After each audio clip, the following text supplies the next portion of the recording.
The familiar hum of computers echoed across the bullpen as Special Agent Timothy McGee stepped through the doors of NCIS headquarters. Coffee in one hand and a tablet in the other, he immediately sensed something unusual. The team wasn't gathered around a crime board. They weren't chasing a suspect or analyzing evidence. Instead, everyone was staring at Director Leon Vance. Vance rarely called spontaneous meetings. When he did, it usually meant one of two things. Someone had died, or everything was about to change. "Conference room, now," Vance said simply. Jessica Knight exchanged a curious glance with Nick Torres before following McGee inside. Casey Hines hurried in from the lab, still wearing protective goggles around her neck. Jimmy Palmer arrived last, carrying a half-finished breakfast burrito. Once the door closed, silence settled over the room. Vance looked around at every familiar face. "I've just received official confirmation from Washington," he began. "Season 24 of this team begins today." McGee smiled. "So, we're staying together?" Vance allowed himself the smallest grin. "That's exactly what I'm saying." The room erupted with relieved laughter. For months, rumors had swirled through headquarters. Budget cuts, transfers, possible retirements, entire departments being reorganized. Every agent had wondered if the team they'd built would survive another year. Now the uncertainty was finally over. But Vance wasn't finished. Season 24 isn't just another chapter. He tapped a remote. A massive screen lit up. One phrase appeared. Jessica leaned forward. "What does that mean?" Vance changed slides. Satellite images, international maps, naval bases, cyber attack simulations. "This year," he explained, "our investigations won't stay inside Washington." Torres grinned. "Finally. We're coordinating with multiple field offices simultaneously." McGee raised an eyebrow. "Cross-country operations?" "Cross-continent." Casey nearly dropped her notebook. "Seriously?" Vance nodded. "The threats have evolved. So have we." Casey almost couldn't contain herself.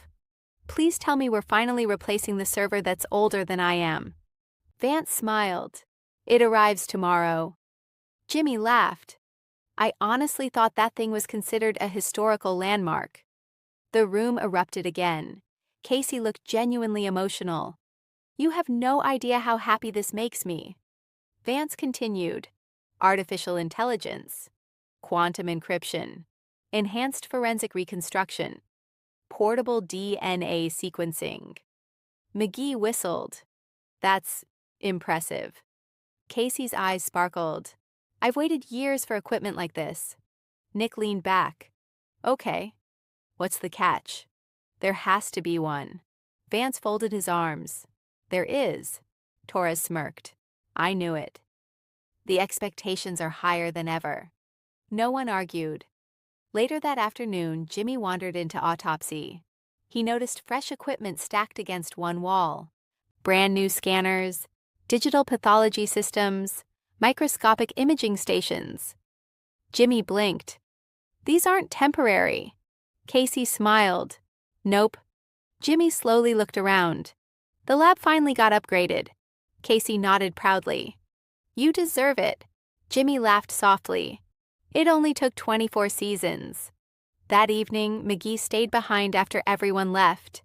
He looked across the bullpen. How many memories filled this room? Gibbs, Tony, Ziva, Abby, Ducky, Bishop, Sloan. So many faces, so many stories. He quietly whispered, "We're still here." The next morning, Vance gathered everyone once more. He projected photographs onto the conference room screen. Mike Franks, Jenny Shepard, Tom Morrow, Donald Mallard, Leroy Jethro Gibbs, Ziva David, Tony DiNozzo, Ellie Bishop. Each image lingered. Each represented years of sacrifice.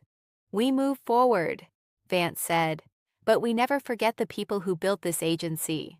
Jimmy swallowed hard when Ducky's smiling photograph appeared. "He taught every one of us something."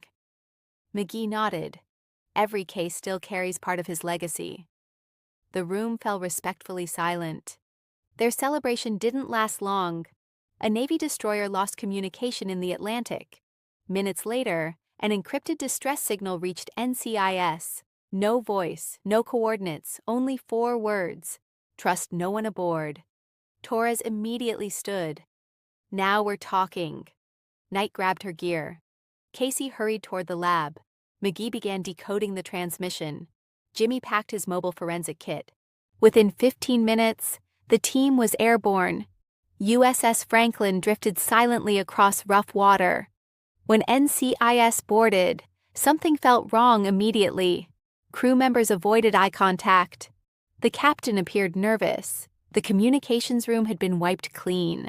No fingerprints, no surveillance footage, no digital logs. Casey frowned. This wasn't erased. It was professionally scrubbed. McGee checked the ship's network. They're running military-grade malware. Knight whispered, "Someone prepared this." One officer had vanished, Lieutenant Aaron Pierce, last seen 12 hours earlier. His cabin looked untouched, except a tiny wooden carving rested on his desk. Jimmy examined it. Handmade. McGee looked closer. Gibbs would have appreciated this. Torres smiled.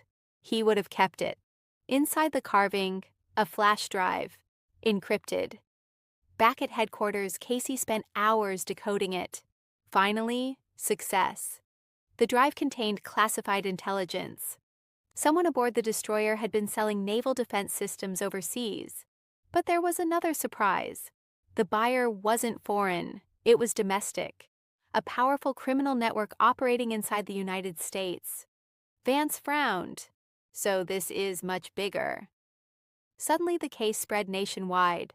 Los Angeles, Norfolk, Pearl Harbor, Seattle. Multiple NCIS offices coordinated simultaneously. McGee watched incoming reports. We've never worked a case on this scale. Knight nodded. This is exactly what Vance warned us about. Nick volunteered immediately. I can get inside. The operation carried enormous risk. For 2 weeks, Torres disappeared. No contact, no updates. Even Vance looked concerned. Finally, a coded message arrived. Found the leader. Need extraction. Bring everyone. Before dawn, dozens of federal vehicles surrounded an abandoned shipping yard. Helicopters circled overhead. NCIS tactical teams moved into position. Knight adjusted her vest. McGee checked communications. Jimmy waited with medical personnel. Casey monitored encrypted signals from headquarters. Vance gave one command. Move. The warehouse exploded into controlled chaos. Gunfire echoed. Flashbangs lit the darkness.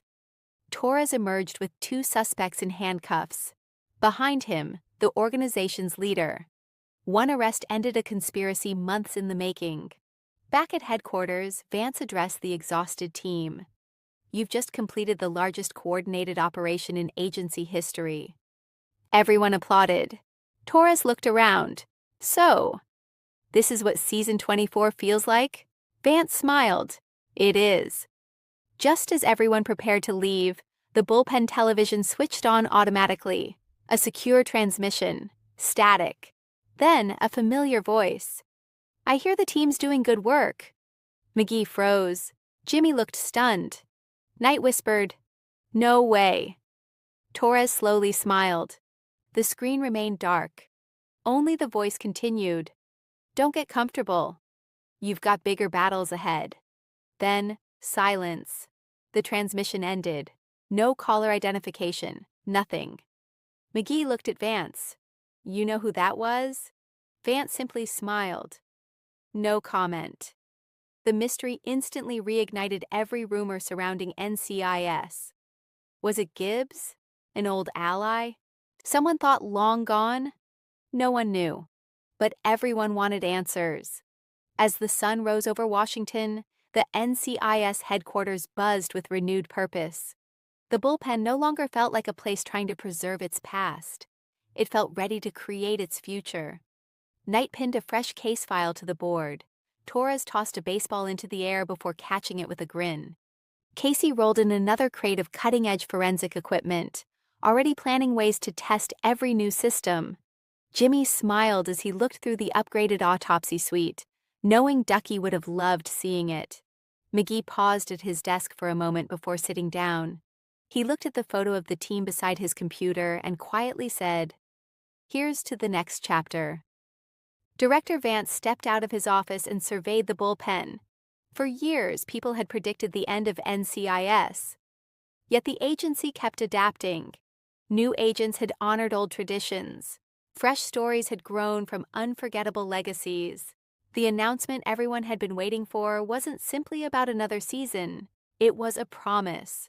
A promise that the heart of NCIS still beat as strongly as ever. There would be more mysteries, more sacrifices, more impossible investigations, more moments of laughter between partners, and quiet reflection after difficult cases. And perhaps, somewhere down the line, another familiar face might walk back through those doors to remind everyone that once you're part of NCIS, you're never truly gone. The elevator doors opened. A new case file landed on McGee's desk. He looked at the cover, smiled, and called out across the bullpen, "Who's ready to get back to work?" Every hand went up. Season 24 had begun, not with uncertainty, but with hope, ambition, and the promise that the best stories might still be waiting to be told.